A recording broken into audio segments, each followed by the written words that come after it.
Hello friends, welcome to our channel. जैसा कि आप लोग देख सकते हैं कि प्रीवियस ईयर क्वेश्चंस आपको कवर कराए जा रहे हैं। लगभग 12 से 13 वीडियो ऑलरेडी अपलोड किए जा चुके हैं, तो वीडियो में अंत तक बने रहें, निश्चित ही आपके लिए हेल्पफुल रहेगा। ये देख सकते हैं सभी क्वेश्चंस प्रीवियस ईयर में ये पूछे गए हैं। तो जो लोग चैनल पर नए हैं तो सब्सक्राइब कर लें ताकि नए वीडियो की नोटिफिकेशन समय से मिल सके। देखेंगे आज का पहला क्वेश्चन क्या हो जाएगा। दृष्टि की पहला पॉइंट क्या है, दृष्टि की दृढ़ता होती है। तो दृष्टि की दृढ़ता कितनी होती है, तो 1/16 सेकंड होती है। तो कोई भी इमेज जो है हमारे माइंड में या आँखों में कितने सेकंड तक रहती है, तो 1/16 सेकंड के बराबर रहती है। ठीक है, नेक्स्ट पॉइंट हो जाएगा, पराध्वनिक विमान उड़ते हैं।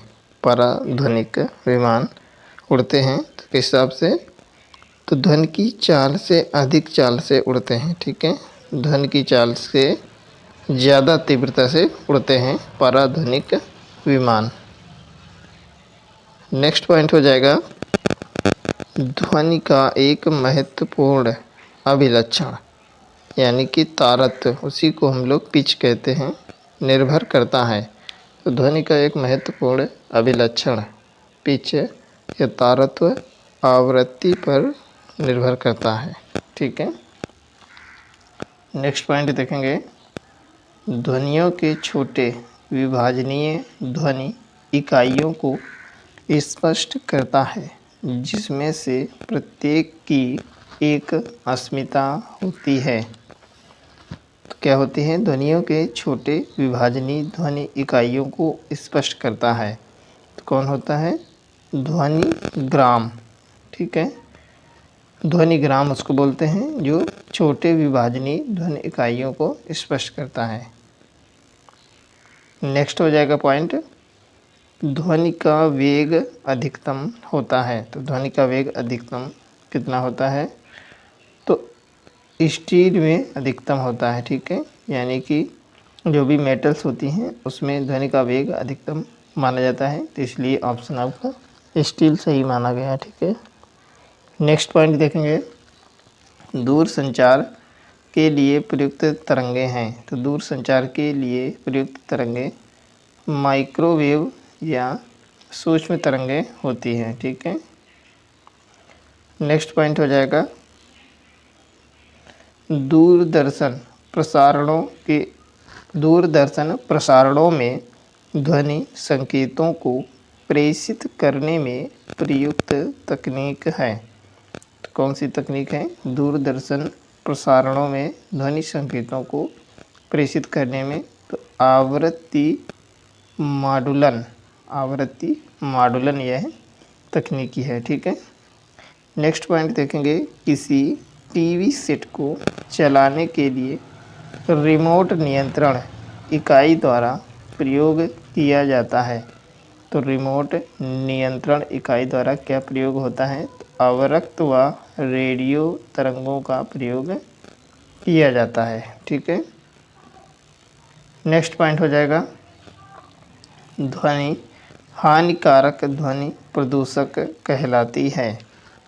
तो ध्वनि जो होती है हानिकारक ध्वनि प्रदूषक कहलाती है 80 डेसिबल से अधिक। ठीक है, 80 डेसिबल से अधिक की ध्वनि हानिकारक प्रदूषक कहलाती है। ठीक है, ध्वनि प्रदूषक कहलाती है 80 डेसिबल से अगर अधिक है तो। नेक्स्ट हो जाएगा, नेक्स्ट पॉइंट है, थर्मस फ्लास्क में लंबे समय तक तरल गर्म या ठंडा रहता है क्योंकि ऊष्मा की कोई हानि अथवा प्राप्ति नहीं होती है। तो किस वजह से, तो संचालन, संवहन एवं विकिरण की वजह से, क्योंकि ऊष्मा की कोई हानि अथवा प्राप्ति नहीं होती है। तो संचालन, संवहन एवं विकिरण की वजह से ऊष्मा की कोई हानि अथवा प्राप्ति नहीं होती है। नेक्स्ट पॉइंट देखेंगे, ठोस तथा गैस दोनों माध्यम में चल सकती है। तो ध्वनि तरंगे क्या होती हैं, ठोस हो या गैस दोनों माध्यम में आसानी से चलने में समर्थ होती हैं। नेक्स्ट पॉइंट देखेंगे, ध्वनि तरंगे नहीं चल सकती हैं। तो ध्वनि तरंगे जो होती हैं निर्वात में चलने में असमर्थ होती हैं। ठीक है। नेक्स्ट पॉइंट देखेंगे, पराश्रव्य वे ध्वनियाँ हैं जिनकी आवृत्ति होती है। तो 20,000 हर्ट्ज से अधिक आवृत्ति की ध्वनियाँ पराश्रव्य ध्वनियाँ कहलाती हैं। ठीक है। नेक्स्ट हो जाएगा सोनार। सोनार में हम उपयोग करते हैं, तो क्या उपयोग करते हैं सोनार में, तो सोनार में पराश्रव्य तरंगे उपयोग करते हैं जिनकी आवृत्ति 20,000 हर्ट्ज से ऊपर होती है। ठीक है। नेक्स्ट पॉइंट हो जाएगा, नज़दीक आती रेलगाड़ी की सीटी की आवाज़ बढ़ती जाती है जबकि दूर जाने वाली रेलगाड़ी के लिए यह घटती जाती है। यह प्रपंच या फिनोमेना उदाहरण है। यह किस चीज़ का उदाहरण है, तो यह डॉपलर प्रभाव का उदाहरण है। ठीक है। डॉपलर प्रभाव की वजह से ही जो नज़दीक आती है गाड़ी तो उसकी सीटी की आवाज़ तेज़ सुनाई देती है और जब वह दूर जाती है तो उसकी आवाज़ हमको स्लो सुनाई देने लगती है। नेक्स्ट देखेंगे, ध्वनि का वेग अधिकतम होता है। तो ध्वनि का वेग अधिकतम किस में होता है, तो धातु में होता है अधिकतम। अगला पॉइंट देखेंगे, स्पष्ट रूप से प्रतिध्वनि सुनने के लिए परावर्तित सतह और सुनने वाले के मध्य से कम दूरी जो होनी चाहिए वह है। तो स्पष्ट रूप से प्रतिध्वनि सुनने के लिए परावर्तित सतह और सुनने वाले के मध्य कम से कम 16.5 मीटर का डिस्टेंस होना ज़रूरी है। ठीक है। अगर कहीं आपको 17 मीटर मिलता है तब भी वह सही माना जाएगा क्योंकि 17 मीटर के आसपास दूरी रहनी चाहिए। ठीक है। इसलिए 16.5 भी सही माना जाएगा। नेक्स्ट हो जाएगा, देखेंगे नेक्स्ट पॉइंट, ध्वनि चलती है। तो अनुदैर्ध्य तरंगों की तरह ध्वनि चलती है। ठीक है। नेक्स्ट पॉइंट हो जाएगा, चमगादड़ अंधेरी रातों में उड़ सकते हैं और अपना शिकार भी कर सकते हैं। इसका कारण है, तो इसका कारण यह है कि वे पराध्वनि तरंगे निकालते हैं और उन्हीं के द्वारा निर्देशित होते हैं। ठीक है। अगला पॉइंट देखेंगे, ये कीड़ों को नष्ट कर सकती है। ये कपड़ों से धूल हटाकर उन्हें साफ कर सकती है। इनका उपयोग बीमारियों के उपचार के लिए किया जाता है एवं ये स्वचालित दरवाज़ों को नियंत्रित कर सकती है। यह सभी गुण किस में होते हैं, ये सभी गुण होते हैं पराश्रव्य ध्वनि तरंगों में। ठीक है। पराश्रव्य ध्वनि तरंगों में सारे गुण पाए जाते हैं। तो देख सकते हैं कि सारे क्वेश्चंस प्रीवियस ईयर के ही पूछे गए हैं किसी न किसी एग्ज़ाम में, तो बहुत ही हेल्पफुल है। ठीक है। तो अगर अभी तक आप लोग को चैनल सब्सक्राइब नहीं किए हैं तो प्लीज़ इसको सब्सक्राइब कर लें ताकि नया कंटेंट आपको समय रहते मिल सके। देखेंगे अगला पॉइंट क्या हो जाएगा, अगला पॉइंट है आपका सीटी स्कैन करने में प्रयोग में लाई जाती है। तो एक्स किरणों का उपयोग किया जाता है सीटी स्कैन में। अगला पॉइंट देखेंगे, किसी हाल में ध्वनि स्रोत को बंद करने के बाद भी ध्वनि का कुछ देर तक सुनाई देना कहलाता है। तो क्या कहलाता है, अनुरणन बोलते हैं इसको, रिवर्बरेशन भी बोलते हैं। इंग्लिश में रिवर्बरेशन कहते हैं, हिंदी में अनुरणन बोलते हैं। तभी हमको ध्वनि कुछ देर तक सुनाई देती रहती है। ठीक है।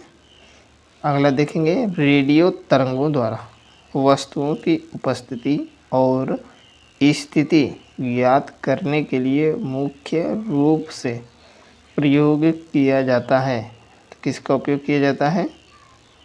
तो रडार का उपयोग किया जाता है। ठीक है, नेक्स्ट हो जाएगा वह तरंग जो कीड़ों को नष्ट कर सकती है। तो यह पराश्रव्य तरंगें होती हैं। अगला पॉइंट हो जाएगा वह तरंग जो कपड़ों से धूल हटाकर उन्हें साफ कर सकती है।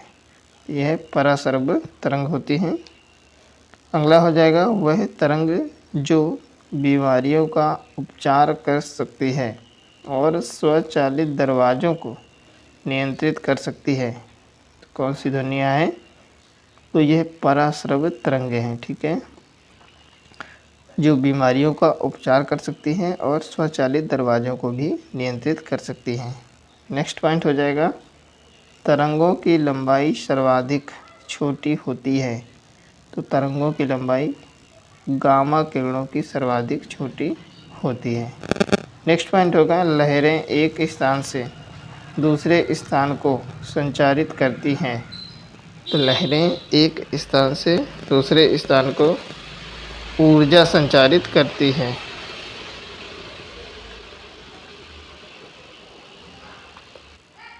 नेक्स्ट पॉइंट देखेंगे प्रेक्षागृह की दीवारें और छत रेशेदार सामग्री जैसे कांच रेशे से आच्छादित करी जाती है। प्रेक्षागृह की दीवारें और छत रेशेदार सामग्री जैसे कांच रेशे से आच्छादित करी जाती हैं। तो ध्वनि को अवशोषित और प्रतिध्वनि को बचाने हेतु, ठीक है, ध्वनि को अवशोषित और प्रतिध्वनि से बचाने हेतु किया जाता है। नेक्स्ट है एक अंतरिक्ष यात्री चंद्रमा की सतह पर अपने सहयात्री को सुन नहीं सकता। क्यों नहीं सुन सकता? क्योंकि ध्वनि प्रचारित होने का कोई वहाँ पे माध्यम नहीं है, वहाँ पे निर्वात है। ठीक है, कोई माध्यम होना चाहिए, इसलिए ध्वनि सुनाई नहीं देती। ठीक है फ्रेंड्स, इसी प्रकार के रेगुलर वीडियो पाने के लिए चैनल को सब्सक्राइब करें, ज़्यादा से ज़्यादा इस कंटेंट को शेयर अवश्य करें। ठीक है, विटामिन टॉपिक बहुत ही अच्छी तरीके से आपको कवर कराया गया है। डिस्क्रिप्शन बॉक्स में उसका लिंक दिया गया है, लगभग 40 से 45 मिनट का वीडियो है वो। ठीक है, डिस्क्रिप्शन में उसका लिंक दिया गया है। ठीक है, उसको अवश्य देखें आप लोग, बहुत ही हेल्पफुल टॉपिक है। ठीक है, ओके, मिलते हैं नेक्स्ट क्लास में।